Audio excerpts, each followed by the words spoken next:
sense possible, I welcome you. My name is Dr. Lorena White, and I am the Executive Director of Community Healing Network. Grateful to God and all of our ancestors, I thank each and every one of you for coming together to commemorate our 17th annual Community Healing Days and to honor the recipients of 2023 Community Healer Awards.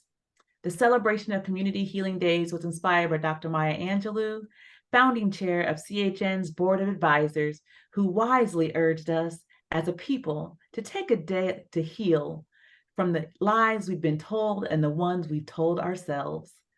Throughout history, Black people have endured trafficking, enslavement, and colonization.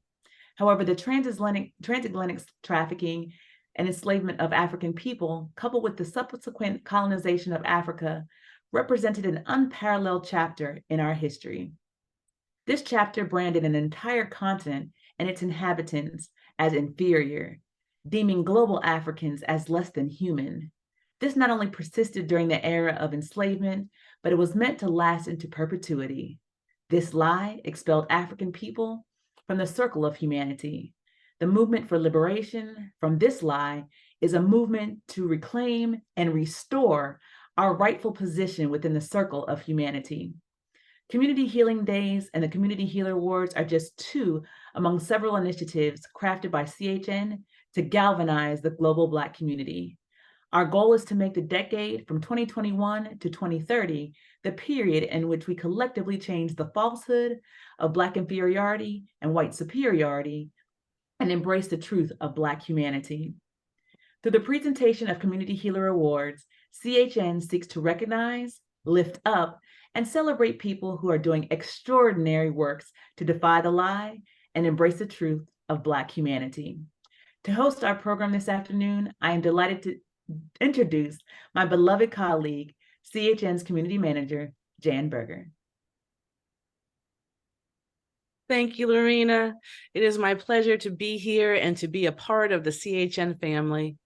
I believe in our mission, which is to mobilize Black people across global Africa to heal from the trauma caused by centuries of anti-Black racism, to free ourselves of toxic stereotypes, and to reclaim our dignity and humanity as people of African ancestry.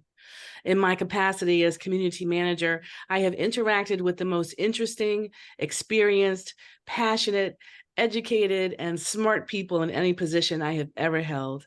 It has been my honor to be a part of the liberation of Black people and Community Healing Network. Thank you, Jan. I have been thrilled to be a part of and to be able to work to strengthen the CHN community, which is vibrant and growing. And today we have the privilege of beginning our program with a keynote reflection from Dr. Oshan Gadsden.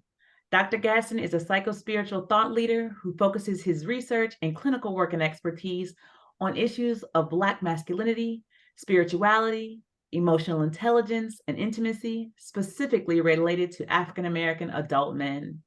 We are elated to have Dr. Gadsden present on the impact of unresolved developmental trauma and conflicts on how folks navigate relationally and understand their own sense of self. Now to you, Dr. Gadsden. Good afternoon. Thank you so much, Dr. White. Thank you again, Community Health, for this invitation and allowance for me to just share a couple of comments this afternoon. Picture it. There we all were, infants just born, entering into a world of possibilities. For many infants, that possibility would be interrupted, hijacked, brought to a halt, and are experienced through many familial and ecological traumas, conflicts, abuse, all types of neglects, and feelings of disconnection from others. Developmental psychologist tells us that infants come non-differentiated. They are one with their caregiver, not being able to differentiate their needs from their caregiver's needs. It's all one big thing for them. But slowly, through a process of psychic infants begin to understand that their caregivers are not them and that they have needs of their own and cannot always meet the infant. But then thought to experience what developmental psychologists may call their first narcissistic wounding, which they might say is needed because it allows the infant to no longer see their needs as predominant. My point number one is that some friction or contrast is helpful developmentally.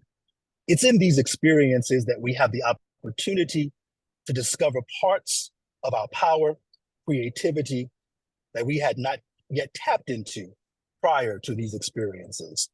These experiences, these narcissistic woundings, as we might call them, allow us to do just that, to live life another way, connected to our own sense of power. Point two, it seems important to differentiate legitimate emotional needs from preferences. No parent, no lover, no coworker, no friend, no boss, no experience will ever be able to meet all of our emotional needs or even mirror ourselves back to us. We must all develop the capacity in community to regulate ourselves emotionally and then find those communal spaces and people that we can develop emotional covenants with.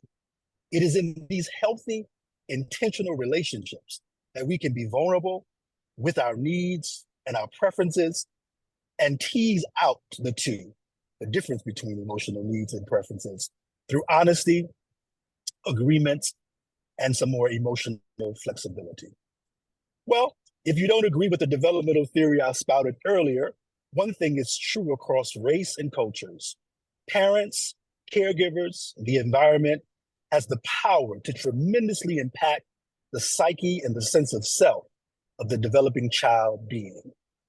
In the ways in which the developing child internalizes those socialization experiences, relationships, traumas, has a huge impact on how that developing child and being comes to feel safe, capable, and are open to really vulnerable, close relationships. As a consequence of these experiences, on multiple levels, familial, racial, gender, etc., we all internalize said experiences, and it does impact our attachment styles, i.e., our capacity to feel safe and willing to extend ourselves emotionally and relationally. Some attachment styles that might be considered today, I'll just mention three, there are many more. Anxious attachment style. We might call it the preoccupied attachment style. This comes as a consequence of having inconsistent parenting or receiving inconsistent mixed signals from environments about our worth, our capacity. The adult who has developed an insecure, anxious attachment style usually thinks highly of others, but not of themselves. They're usually hyper attuned to their partner's needs, but not their own worth. They usually involve themselves in a lot of self-blame. Folks with avoidant attachment styles had what we might call the super ego parents. Everything is about the rigidity of right and wrong and black and white. And they often have found themselves growing up in environments where their feelings were not tolerated. And as adults, they usually can't tolerate real intimacy, closeness, and they have a hard time building those types of close relationships. And they often are seen and see themselves as quite independent, not needing relationships. And lastly, the disorganized type. This is the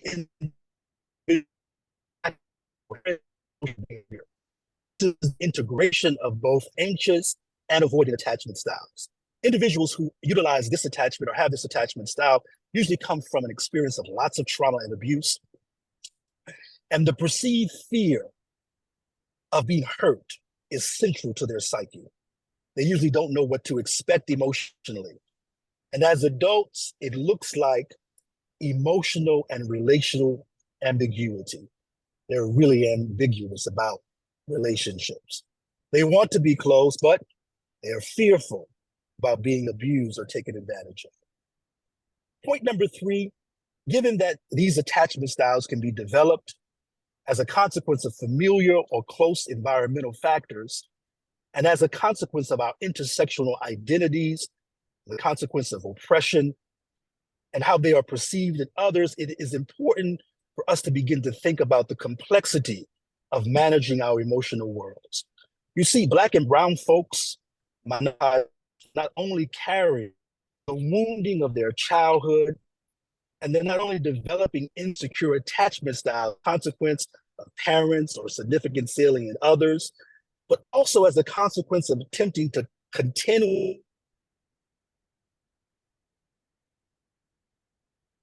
and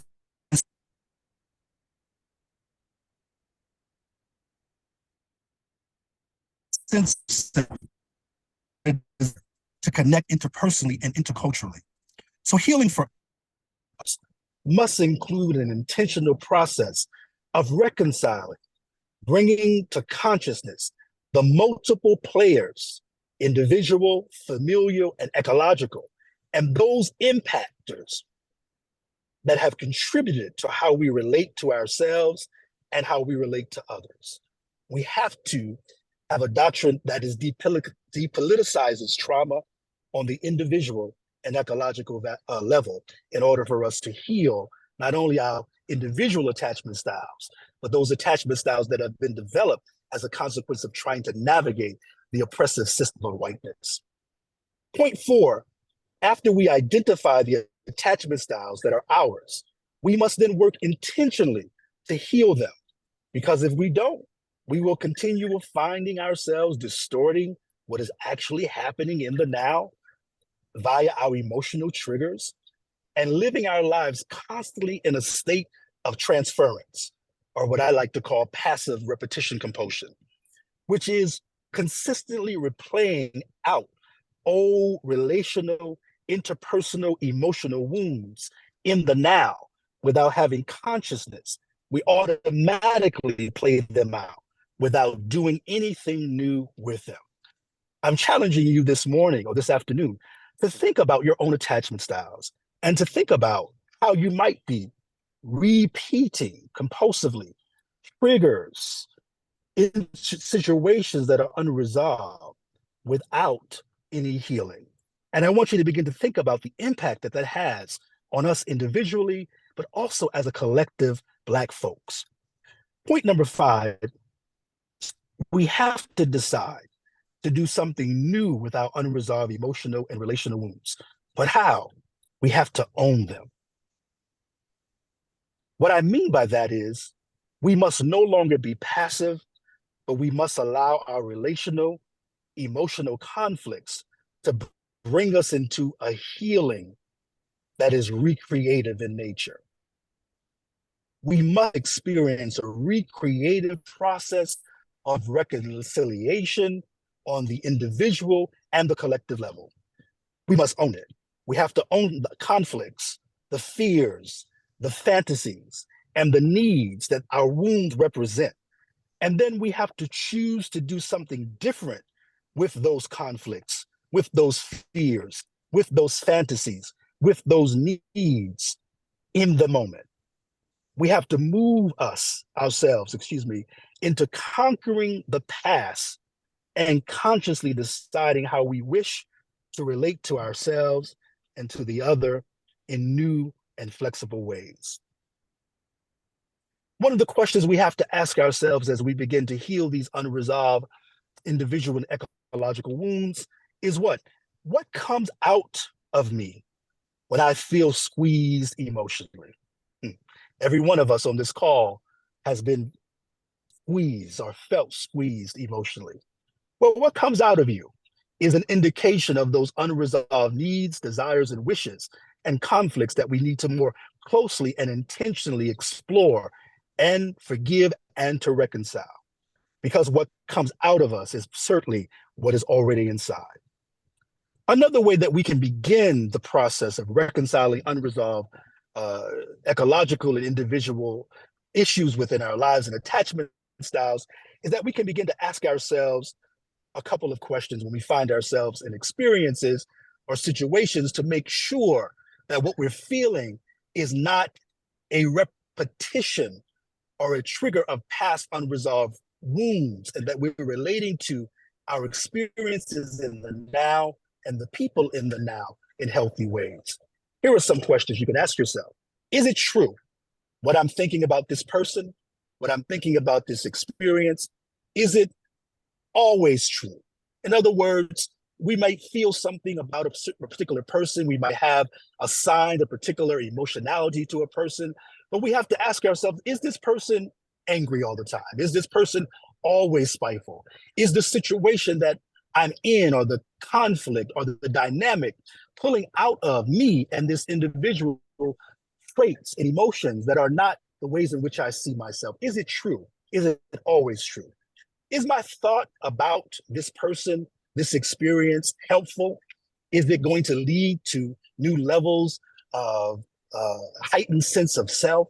Is it going to lead to deeper communal relationships with this situation, with this experience, company, or person? Is it necessary? The ways in which I wish to deal with this situation of this person, is it going to put me into a space that's going to be hard to get out of pragmatically? Is it going to ruin the relationship? Is it going to take me to a place emotionally that I cannot get up out of? What is the necessary move that needs to be made as I try to navigate this situation and this experience and this person?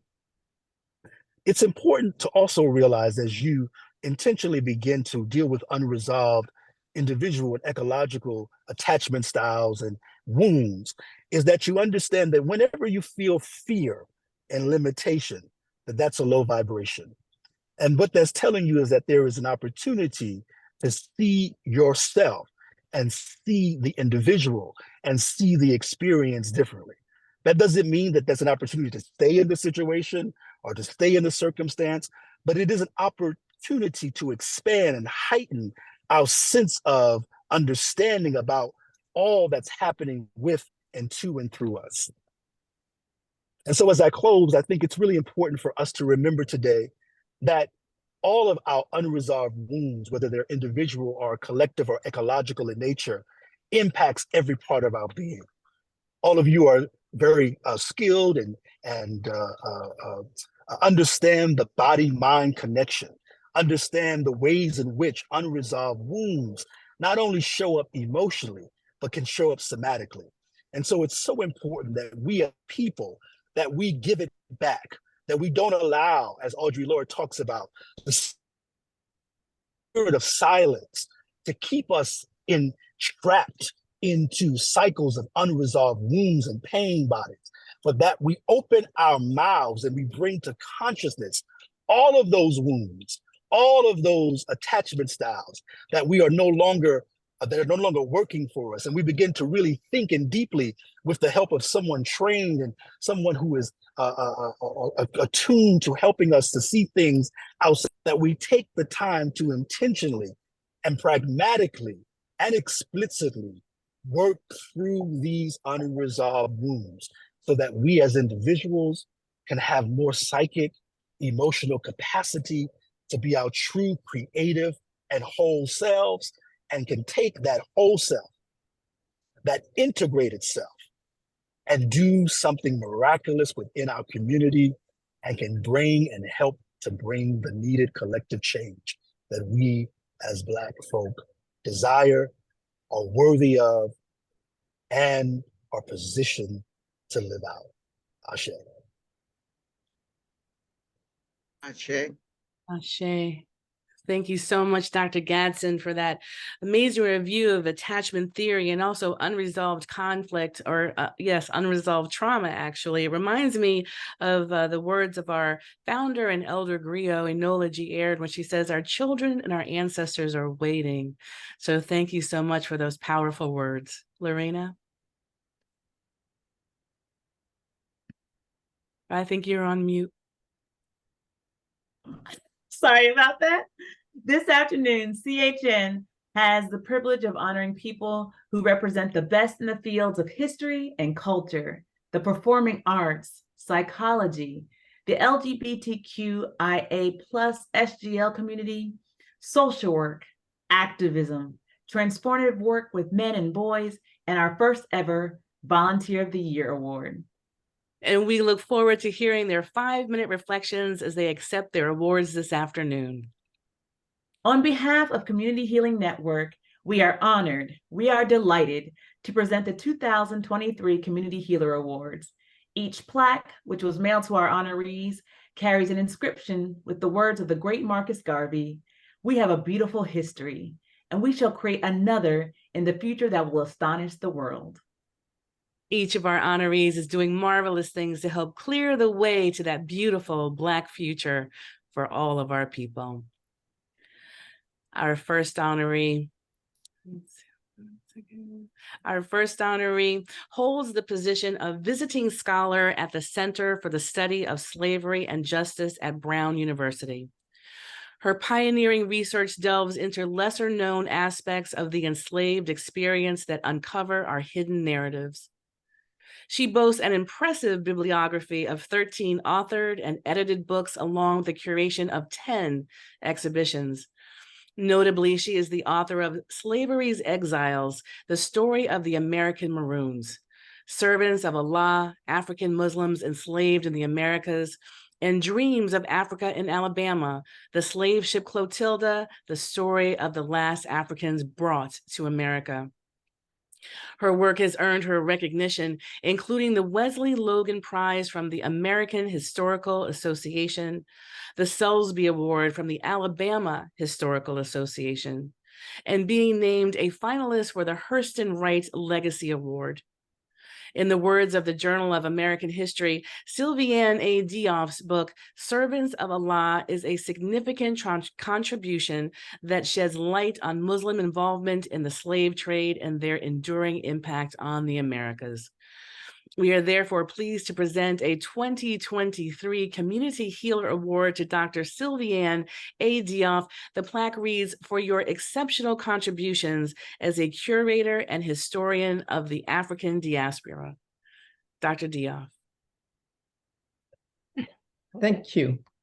Greetings. I would like to extend my sincere thanks to the Community Healing Network for this award. I am deeply grateful for the honor. As a historian of the African diaspora, I see myself as a transmitter of stories that have not been told, of connections that have not been seen, and of achievements that have not been recognized.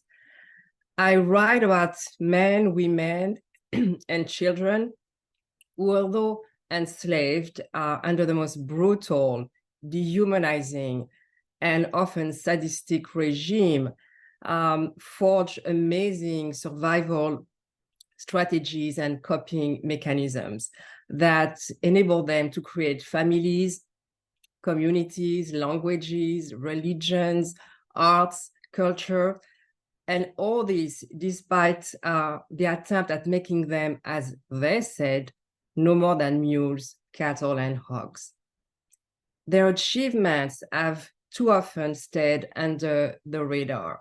I think, for example, of the topic of my latest book about the Maroons, the people who, leaving slavery behind, looked and found refuge in the woods and the swamps.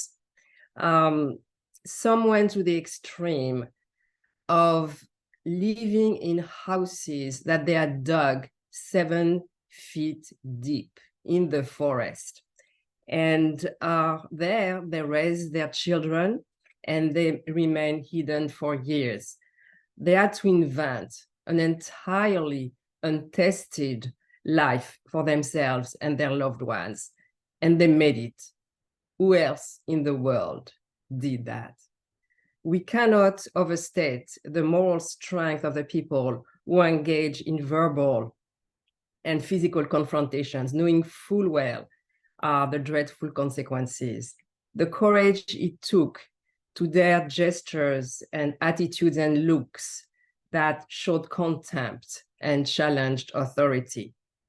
Despite the horror of their conditions, people loved, created, and hoped, and they formed and protected resilient, resourceful communities. Through oral traditions, skills, deed, example, and sheer determination, they taught, they nurtured, they challenged, and never ceased to fight degradation, subservience, and violence. After all these years, I still find myself in awe of these ancestors' mental and physical courage, of the strength it takes to measure oneself against a terrorist system. I often say that as a historian of the African diaspora, there are many appalling things I wish I did not know or I could forget. But I will not forget the remarkable creativity, energy, resourcefulness, and fortitude of the people who, with amazing resolve, created nurturing families and communities. Their story is one of courage and resourcefulness. Hardships endured and freedoms won. In their extraordinary example, we can find an endless source of inspiration, motivation, and pride. Thank you. Thank you, Dr. Diouf. We appreciate your presence here and know that you may need to depart. We appreciate you and your contributions. Miss Marjorie Eliot is the originator of Parlor Entertainment Harlem. Miss Eliot's musical journey began in Georgia, where she started playing the piano even before attending school. During that time, she had the opportunity to witness the rehearsals and performances of legendary performers such as Sarah Vaughan, Billy Eckstine, and Count Basie. In 1992, born out of grief from her departed son, Philip, Miss Marjorie's Harlem Parlor Jazz has been entertaining New York City residents and travelers from all around the world for over 30 years. Every Sunday, Miss Marjorie gathers fellow musicians and up to 50 people in her Sugar Hill home, serves cake and musical healing. A career actress, playwright, and musician, Miss Marjorie was featured in the Pulitzer Prize-winning production, No Place to Be Somebody, a groundbreaking play by Charles Gordon. Her acting career extended to a Broadway revival of The Member of the Wedding, and even included an uncredited role in the 1973 Al Pacino crime drama, Serpico. Today, we shower Ms. Marjorie with a plaque that reads, "For your sharing a lifetime of the performing arts and inspiring joy in others." Ms. Marjorie, might you share a couple of words? Rudell, you can chime in too. That's a wonderful, wonderful salute. It's so beautiful. Thank you. I'm so touched by all the words I've heard today. What a history lesson. And I'm silenced by that, really. It's beautiful. Thank you. Thank you. Everybody stay blessed.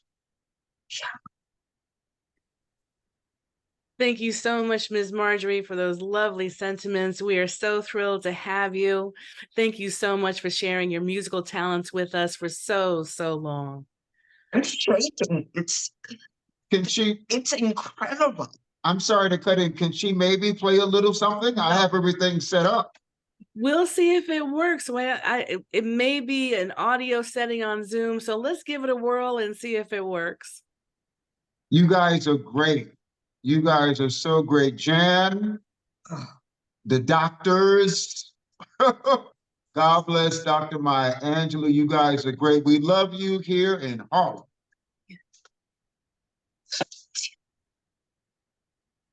Thank you so much. Did you want to try to play a little something, or would you want to try that at the end?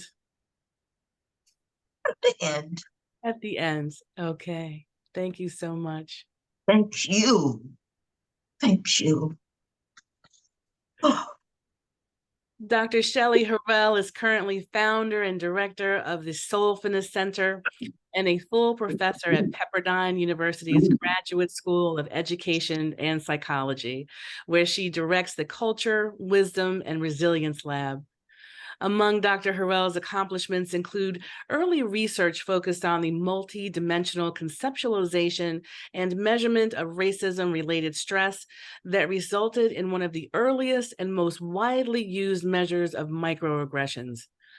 She is a researcher and published author in the areas of culture and psychotherapy, sociocultural and socio-political aspects of stress, racism, and well-being, and Black mental health. Currently, her work focuses on cultural dimensions of healing in the context of racial stress and trauma, with an emphasis on mind, body, and contemplative practices such as meditation and mindfulness.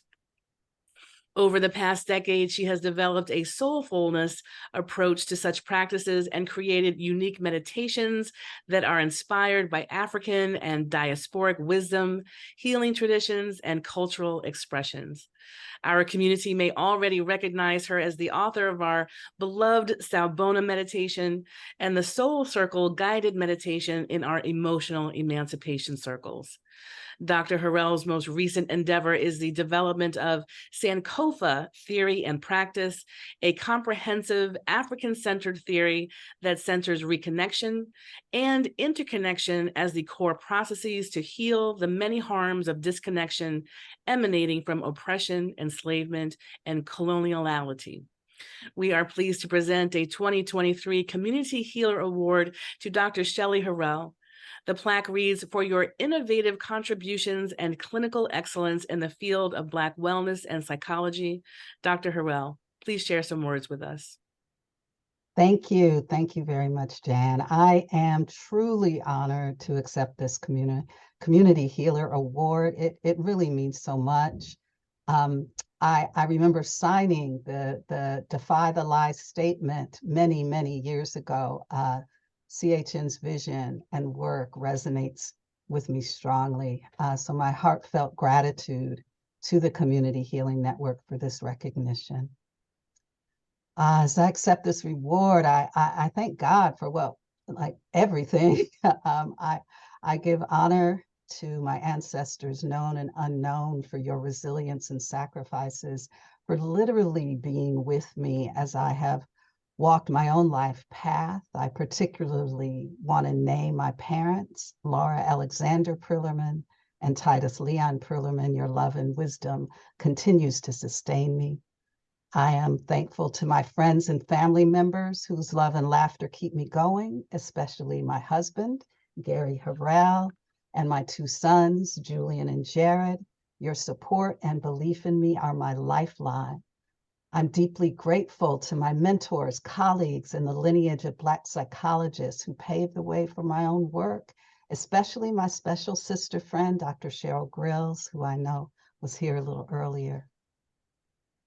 As a psychologist, I have been deeply committed to ameliorating the ways that racism becomes embedded in our psyches, the ways we have internalized and believed the lies.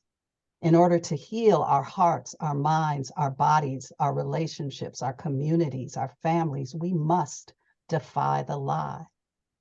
And while it is clear that the roots of racism are systemic and it operates structurally and institutionally in the service of maintaining itself, one part of its operation depends on its continued perpetuation of the lie of Black inferiority. Our healing starts fundamentally with us not believing this lie. The development of my soulfulness approach to meditation, contemplative practice, and mind-body practice is motivated by a saying I share in my meditation classes: you have to see it to free it. We have to know what messages we are believing. As Dr. Wade Nobles has said, power is the ability to define someone else's reality and get them to accept it as if it were their own.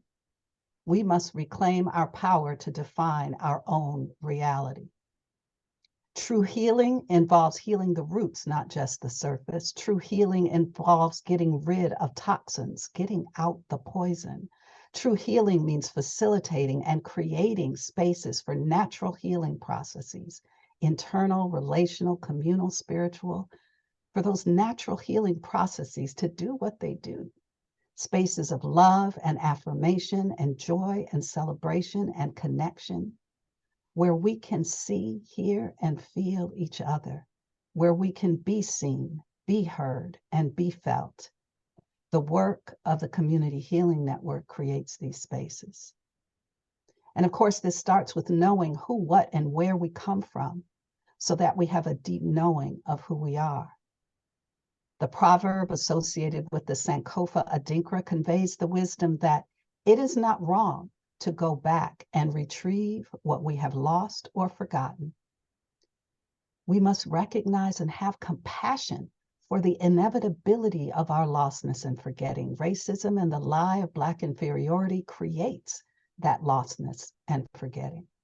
My recent offering of Sankofa theory and practice maintains that our healing begins by hearing that Sankofa calling, that invitation into awareness that we have become disconnected, that we are lost, that we have forgotten, and then engaging in healing reconnection processes of retrieval, reclamation, remembrance, revelation, and renewal. The theory emphasizes the power of temporal interconnectedness embedded in the Sankofa symbol, the important link between past, present, and future. The theory is grounded in our African-centered and Black diasporic worldview of cultural and communal interconnectedness that is our life-giving nourishment. This theoretical offering reflects my belief that we must have our own theories to inform our work. This award inspires me to continue to work on behalf of our people for our inner and outer liberation, for our ancestors, for our Black communities now, and for our descendants. Ashe, and thank you. Thank you, Dr. Harrell. Family, our next plaque is presented to Dr. Norma Harris. We are proud to bestow our first North Star Volunteer of the Year award. Professionally, Dr. Harris's background includes management and education in both teaching and training. Her expertise taught her that relying on the didactic approach does not guarantee changes in beliefs, behaviors, and practices. Incorporating transformative learning, they are instructional models and strategies that create a safe space for learners to question and reevaluate their assumptions, leading to a fundamental shift in their perceptions, understanding, and professional practices. The result is individuals who willingly challenge their assumptions and engage in reflection to improve their personal and work life. Dr. Harris maintains an ongoing coaching and counseling practice. She is also a national program certified trainer and facilitator of Savona Healing Circles offered by the Association of Black Psychologists, a certified emotional emancipation circle facilitator, an Ubuntu circle trainer, and facilitator for University of New York, a Mott thesis advisor for the Los Angeles Unified School District and education specialist. Her noted accomplishments include being the chair for the Magic Johnson Foundation Scholarship Program, where she oversaw the procedures for accepting applicants, supporting scholars, and developing summer institutes for our scholars in the urban areas across the United States. To Community Healing Network, Dr. Harris has been an unwavering support in curriculum development, co-facilitating EECs, a beloved support to staff, and a stabilizing force in the face of change. We all agree that Dr. Harris's commitment to our people and organization has been invaluable. Her plaque reads, First Annual North Star Volunteer of the Year for steadfast commitment, love, and dedication to the empowerment of global Africans. Dr. Harris, what might you like to say today to the gathered community? Not much after that. Thank you. I love doing this work. Let me just start with that. And I'm honored to be a recipient of this first North Star Volunteer Award. My volunteering has included participating and facilitating in our Community Healing Network emotional emancipation circle trainings, the circles, and our Fahodi circles. In my role, I get to witness the collective and individual transformative and healing power of the work that we do. You know, we take our participants on a journey of rediscovering their innate truth and power. For example, our introductory activity of calling out the lies in our EEC, our emotional emancipation circles, it starts with us naming those lies we've been told about ourselves and peeling off those beliefs that have laid undisturbed in our unconscious. And then we flip that script and we name all of our powerful truths. These truths remind us of our brilliance, our intelligence, our resilience, and our indomitable power, and our ability to navigate over 400 years of structural oppression. If that's not empowering and powerful, I don't know what is. But we, at that same time, we are teaching lovingly the life-affirming antidote to our daily challenges by giving all of our participants resilience tools and a circle that's embraced in love and a place for our folks, Black safe spaces to come and be who they really are. What else can we offer for healing? And this is where we get to say we are truly each other's medicine. And that medicine, as I as a facilitator or a trainer and our participants engage, is reciprocal. So my experience to witness that and be a participant of that is amazing, and I'm truly grateful. So thank you.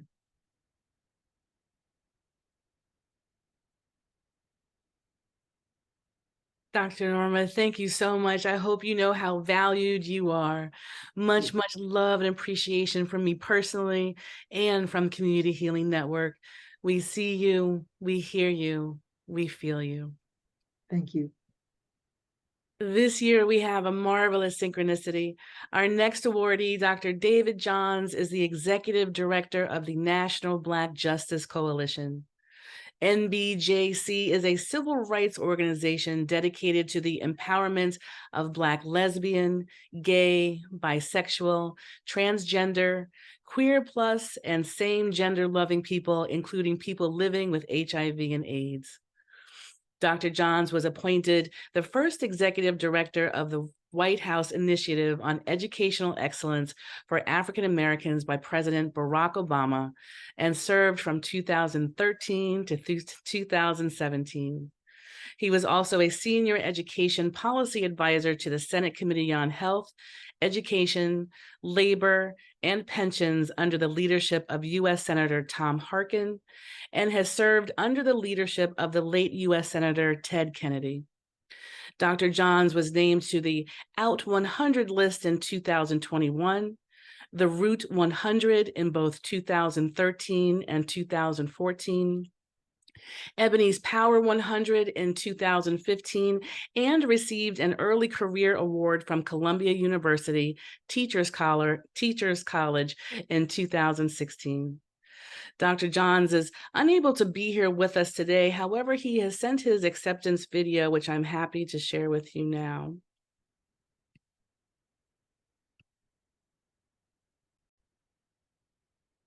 Being acknowledged among this year's esteemed cohort of 10-year anniversary honorees is an honor.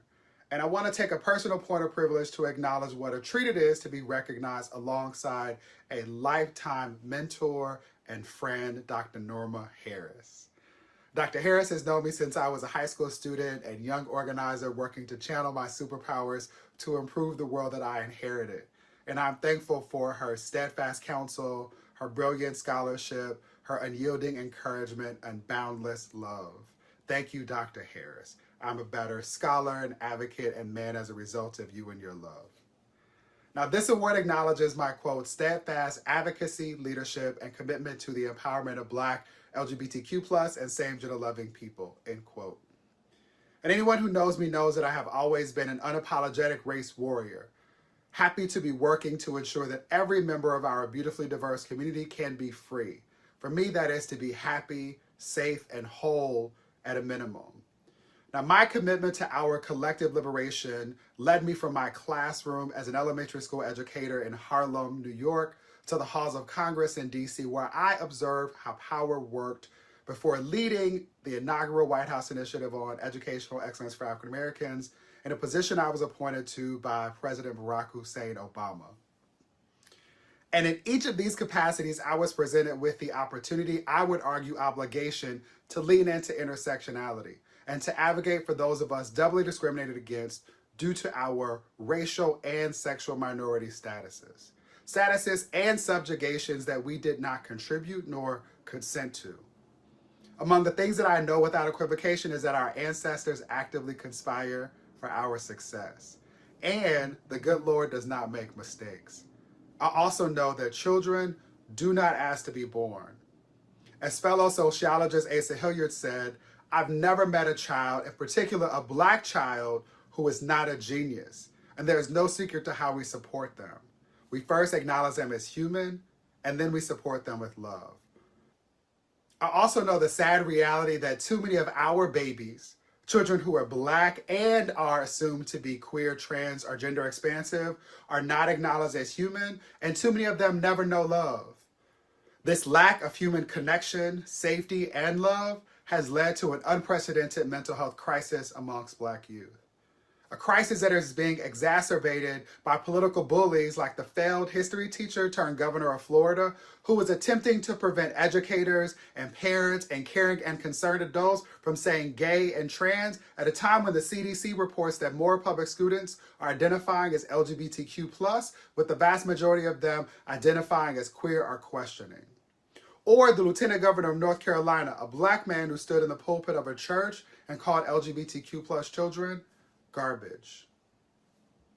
Over the last legislative cycle alone, we've seen the proliferation of nearly 600 anti-LGBTQ bills introduced in every state across our country with the exception of one. There's nowhere to go where people aren't discussing or attempting to legislate genocide for gender expansive and transgender youth, children, and adults. And if they come for them, they're going to come for us in the morning.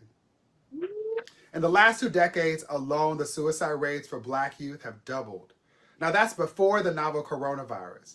That's also while the same suicide rates have decreased for every other community of children. The little data we have access to reveals that the double stigma, anti-Black and LGBTQ+ discrimination and violence impacts Black children in dangerously pernicious ways.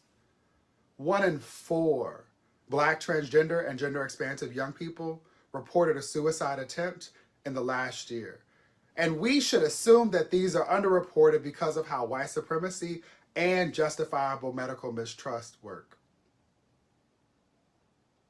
Sadly, while Black, LGBTQ+ and same-gender loving people, including youth, face more mental health stress, trauma, and subsequent needs than our non-Black, LGBTQ, and same-gender loving counterparts, we are significantly less likely to have access to culturally competent professional care.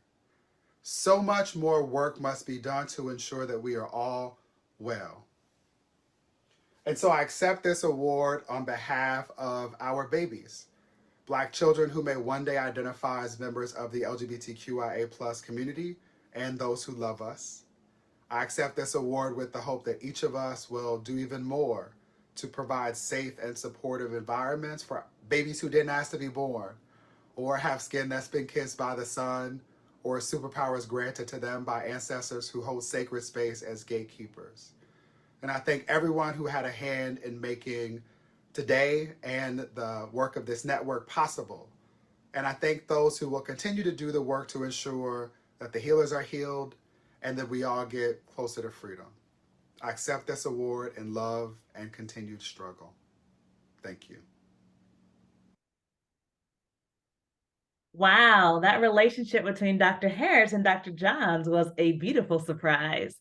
It is a positive indicator that we are all indeed family. Dr. Renata Hendrington Jones is a longtime friend of CHN who believes in reciprocity and continuing the legacy of the ancestors. She is a licensed social worker and currently a core faculty member in the MSW program at Walden University. Her social work degree and career began in 1974. She has worked in corrections, community mental health, adoptions, public education, and residential services. Dr. Hendrington Jones works with the Richmond Association of Black Social Workers Social Action Committee. She is currently the National Vice President of the National Association of Black Social Workers. She is also a member of the DMV region of Delta Sigma Theta Sorority Incorporated, and leads the Delta Teacher Efficacy Campaign, Delta Teachers Advocating to Lead Great Change. She has served as an adjunct faculty member at Virginia Commonwealth University, Virginia State University, and Longwood University. Among her acknowledgements are the NIA Lifetime Achievement Award, the 2021 recipient of the Presidential Award for Faculty Excellence, Commitment to Social Change Award from Walden University, in addition to Black Excellence Award by the Richmond chapter of Delta Sigma Theta Sorority Incorporated. She is currently completing research on safe spaces versus counter spaces via a Walden faculty grant and is the coordinator of an NASW Foundation COVID grant awarded to NABSW. Dr. Hendrington Jones is an enthusiastic advocate for equity, inclusion, diversity, and social justice. Her plaque reads, "For exemplary leadership, mentorship, enduring presence, and unwavering commitment to the field of social work for global Africans." Dr. Hendrington Jones. Good afternoon, everybody. Thank you so much, and I am extremely moved by receiving this award. I do things because I believe God Almighty decided that I would be a social worker. When I went to college, I was an art major, and I was required to do a community service project. And first of all, I wasn't going anywhere in Southwest Virginia. I was the first Black student at the school, and then they want me to go out and do community service. I did community service with the best bunch of kids I've ever known. I worked at the juvenile court. Raised in DC from Chicago, so I'm not scared of the streets. That wasn't the problem. That wasn't the issue. The issue was, how did I miss being one of these kids before the court? I was a latchkey kid before latchkey was a word. I took care of my sister who was older. I did all the cooking, all the errands and everything. How did I miss being one of those kids? And I missed it. And I missed it for a reason, because God decided that I was going to be granted an opportunity and a blessing to work with his children. You cannot ask for a greater blessing. When people say social workers steal kids, I don't steal kids. My mama stole the kids. I just lived with them, because my mama took everybody in the neighborhood who didn't have a plate to eat, didn't have a place to go. They stayed at my house. And they were not somebody else's kids. They became my brothers, my sisters, my cousins. So I was raised in the village, and I'm thankful for the village. And I'm glad Community Healing Network still has that village, along with the Black social workers, because somebody was saying that we didn't have to fight, we're going to be liberated. I'm always ready for a good fight. Always in the neighborhood, 11th and Monroe Street, Northwest. There was a place called SNCC, Student Nonviolent Coordinating Committee, in 1960 something. I'm not telling y'all the whole year, but that was my hangout growing up. And I learned about being Black. I learned about being blessed and being Black. I learned about fighting for Black people when I was 10. I organized my first march on the White House when Lyndon Baines Johnson was president, because we had a mission. And for people who thought DC has it rough now, we had it really hard then, because we didn't have a voice at all. But I learned to be a voice by hanging around those guys who all primarily were Howard University students. And my mother didn't think that was a problem, because she thought I came home and I could discuss things. And that made it better. And my husband, evidently, I'm serious, you all, I swear he has demoted the disciples, and he's next in line with Jesus, because this opportunity right here is only possible with the grace of God. And my husband evidently must have said some really kind words about me.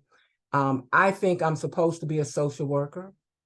And I believe liberation is not free, and we cannot be free till every single one of us are free. And I believe that that's a possibility, a reality. I believe that we can be free. And I believe it's worth fighting for. I believe that I empower people to speak for themselves in the courtrooms, the classrooms, where have you. It is our responsibility. And I'm grateful that you all see me, because I don't. I see what's ahead of me. And so somebody said, yeah, I'm retired, but I work. And I'm going to keep working. And I just thank you so much. I'm honored, I'm humbled, and I'm so gratefully moved by this opportunity, and about you saying good job to me. That means more than all the money in the world, because so long as my people love me, I'm in the right space. So thank you 1,000 times. Thank you.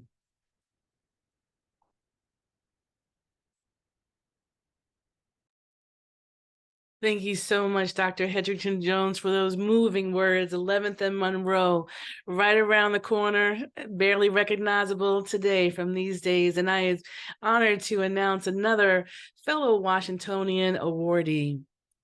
Nkechi Taifa is an attorney, activist, author, scholar, entrepreneur, and motivational speaker. She has testified before Congress, the DC City Council, and the Inter-American Commission on Human Rights. She convenes the Justice Roundtable Coalition, serves as senior fellow at the Center for Justice at Columbia University, and on the governing board of the Corrections Information Council. She has served as chair of the DC Commission on Human Rights. A native Washingtonian, Ms. Taifa is the author of the bestseller memoir, Black Power, Black Lawyer, My Audacious Quest for Justice, the story of a rebellious journey of a girl coming of age during the Black Power era and the social justice lawyer she becomes. Ms. Taifa has a rich history, specializing in the advancement of projects which enrich the legal, educational, cultural, and financial health of the community. For all of this, we agree to include Nkechi Taifa as an awardee of 2023. Her plaque reads, "For decades of advocacy and prominent leadership within the Black community." Ms. Taifa. Sawubona family. I am both humbled and honored to have been amongst those selected for this esteemed Community Healer Award. And in accepting, I would like to share just a little folk tale, which I feel epitomizes the significance of the award to me. Once upon a time, there was a lion and a monkey who lived in a huge forest. And on the edge of this forest lived an old man and his son. Each and every day, the little monkey came screeching and chattering through the treetops, boasting to the old man and his son about how bad he had beat up that mighty, ferocious lion in the forest. One day, the boy turned to his father and said, "Father, I don't understand. If the lion is supposed to be such a big and mighty and ferocious animal, then why does that little screeching, chattering monkey beat him up all of the time? When? Will the lion have a victory?" "Son," his wise father responded, "the lion will have a victory when he has a chance to tell his side of the story." And that is what this award means to me. You see, it's part of the healing process for our stories to be told by us and not have it whitewashed by little chattering Trumpite monkeys.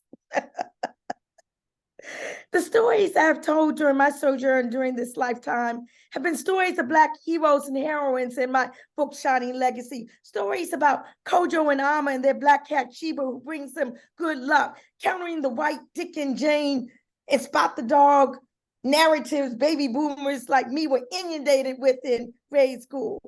Stories about my life from my memoir, Black Power, Black Lawyer, My Audacious Quest for Justice. Stories about the criminal punishment system, policing, re-entry, mass incarceration. Stories about history in the making right here, right now for my book, Reparations on Fire, How and Why It's Spreading Across America.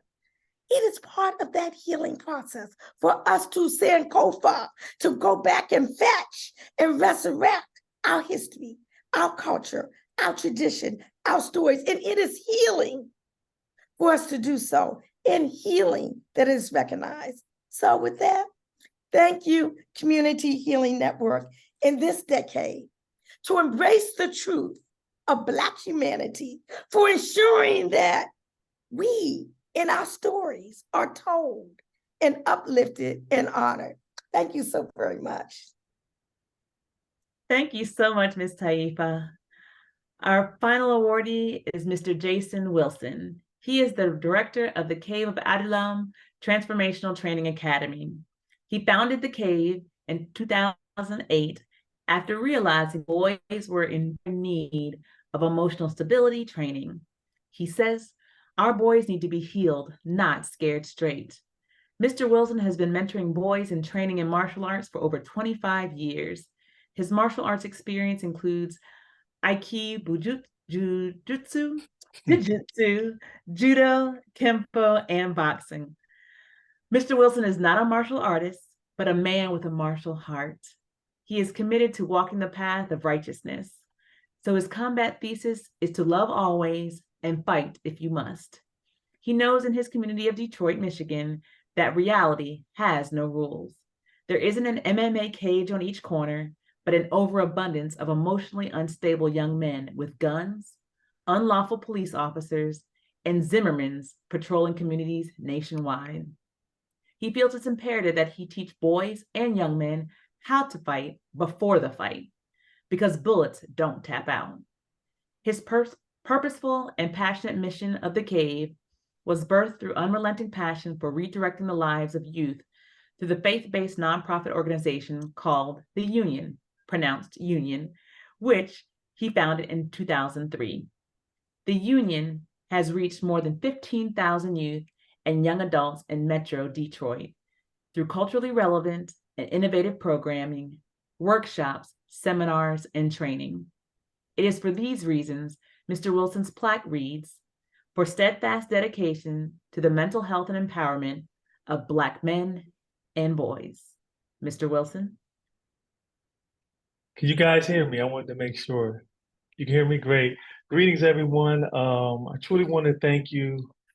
Give a special thank you to the Community Healing Network. I love my award. I hope you guys can see this. I put it on my desk, and it was really special to me. And I want to give you a reason. If you hear my throat sounds raspy, I have a sinus drainage, a lot of sinus going on, whatever this is right now because of the weather change. So I keep it brief, but I had to share one thing. Miss Marjorie, I believe that's her name. She really blessed me. I lost my mother in 2016, but she has the same spirit of Miss Marjorie, and it encouraged and warmed my heart so much to hear just her joy in receiving this award, because so often our elders get overlooked. And so one of my desires for the Cave of Adullam is not only create emotionally stable young Black men, but also men who are servants in the community who will also take care of our elders. So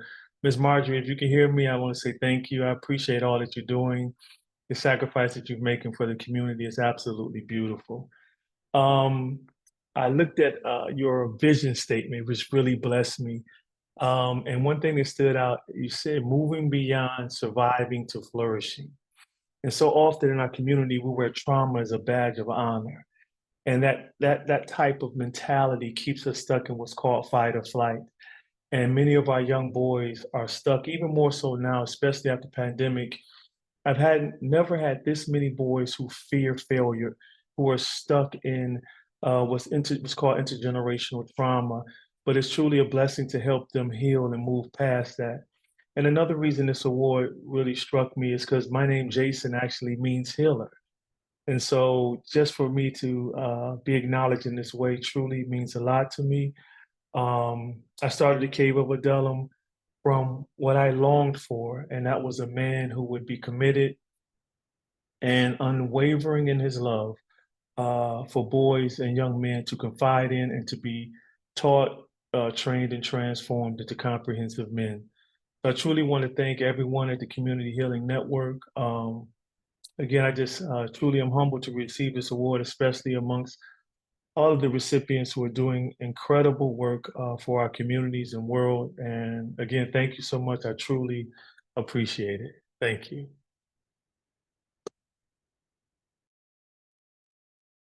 Thank you so much, Mr. Wilson. Lorena, I can't believe it. Our time has just flown by. We have bestowed all 7 awardees for Community Healing Days. What a wonderful conclusion to our time for rest and resilience, and to hear from these extraordinary people. Jan, I agree. It has flown by so quickly.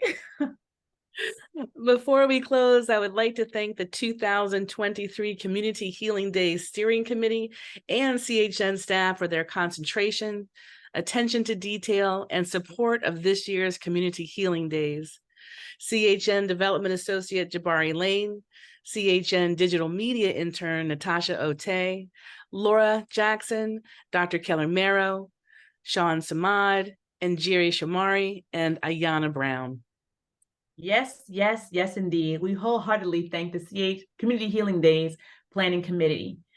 And I would be remiss if I forgot to say thank you to everyone who made this all possible, because this is my first Community Healing Days. And being a part of this celebration has been definitely more just rejuvenating and renewing and restorative than I could ever imagine. So I thank each and every one of you for not just participating, but for engaging with us, for engaging with this organization, and really being able to share in this community, share in the love, share in the joy, share in the transition.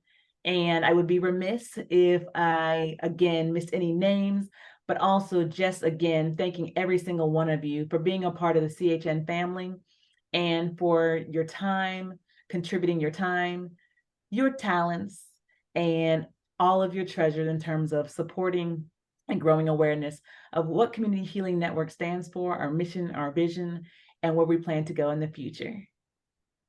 We thank each of our honorees, and we look forward to continuing to walk with you on the journey toward complete freedom from the lie, toward full emotional and psychological emancipation for Black people everywhere. We thank everyone who has joined us today and everyone who has participated in this celebration of Community Healing Days. Thank you.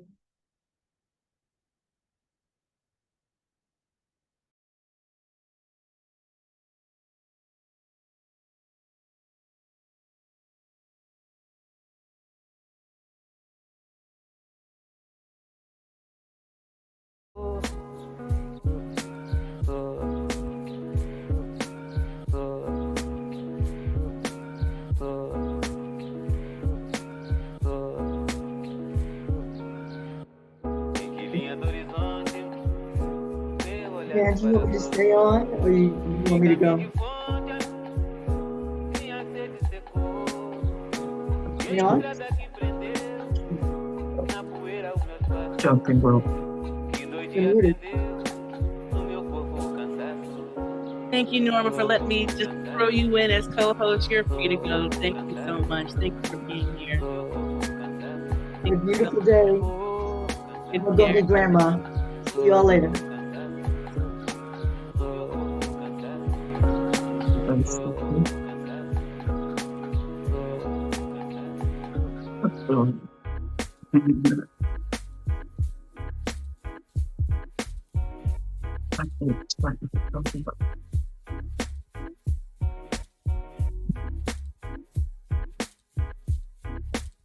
Jan and Dr. Lorena, ask anytime. Thank you All so right. much, Jerry. Thank you for your help. Thank you so much. I appreciate you, Jerry. Appreciate you. Yes. Take care and have a wonderful afternoon. And thank you for helping so much. We appreciate it. And wearing sky blue. And Jerry Yes. showed me hard. Thank you. My favorite color. What are you talking about? Not only on Tuesday, all the time. That's why I have so much in my closet. Oh, I love it. It works out perfectly for us. And Lorena, I'm not sure if you can see another box there. Laura Jackson is with us, and she is part of our PhD steering committee, and she was on the Laura's panel subcommittee. It's just so helpful with everything, every step of the way. Laura, thank you. Thank you.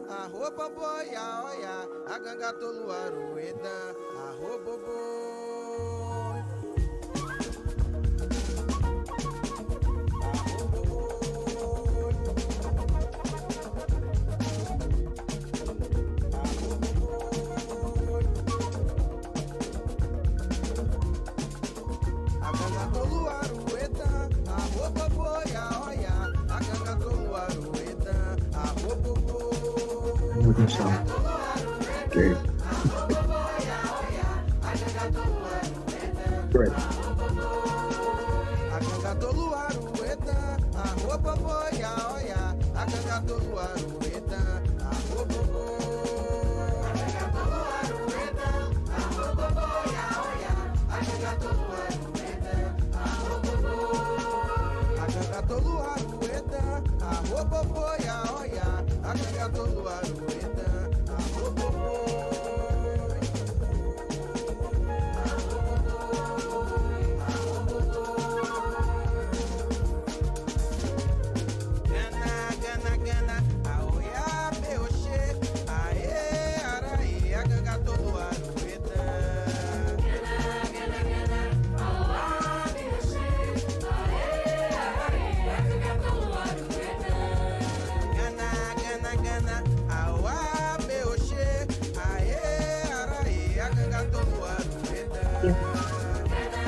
Thank you so much for being here, everyone. This concludes Community Healing Days 2023.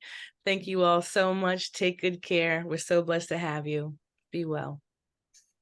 Thank you. Thank you.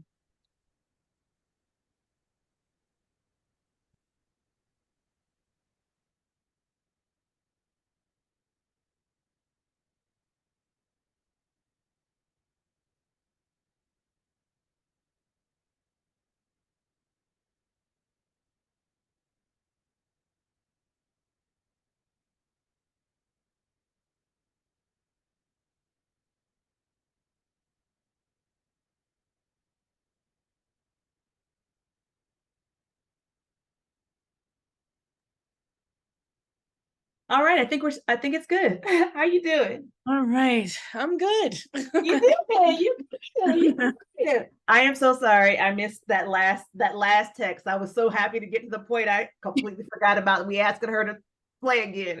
but I was like, oh my gosh, it was rather nothing happened. All and when I saw that, I was like, oh, and we just dismissed people. Okay, that's not. I just the likelihood of it going south was just really high. I mean, like I could just see several minutes of we can't hear, and how is this, and the audio settings and all that. So I was just like, you know what, let's just make that executive call and say not today. So I texted Adele and I just said, thank you so much. We just ran so close to time that we just didn't really have enough time. Plus, she has performance at 3:00, and so we wanted. Yeah. Okay. That makes me feel much better. Yeah. That makes me feel so much better, because I was like, I didn't even like allude to the fact that like we were going back. I was like, and sing done.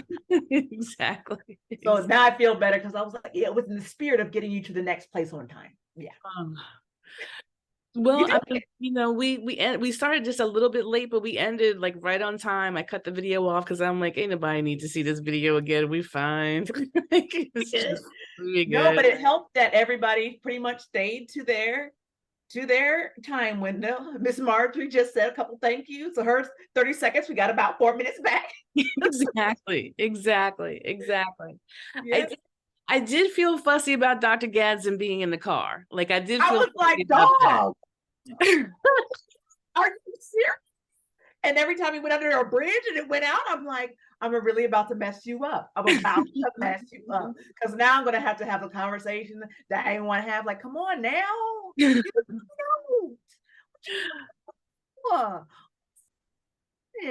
I felt that the words were good, but there were like key times where it would just get sketchy. And I'm like, I needed that point. I needed that point right there. Yeah. It was hard for me to have to tell him about it. Yeah. It was because I was just like, oh my God, like, what do we do if he gets frozen? And then like there's somebody in the back. And I thought like, even if he was preaching this morning, couldn't they have just, put a little food aside and he just hang out, in his office or whatever for another hour just to like deliver this? And so there was just something about like the seriousness of it, I think Bill kept screaming at me.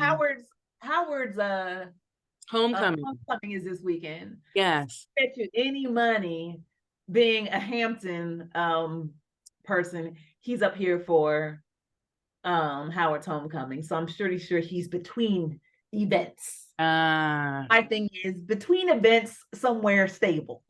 Exactly. And so like in the car, dog. I was like, for real? I was like, are you driving? First I thought he was driving. Then I was like, oh my Lord. And then I saw the person in the back. I was like, I need you to stay all the way off camera. Right. Don't you say nothing.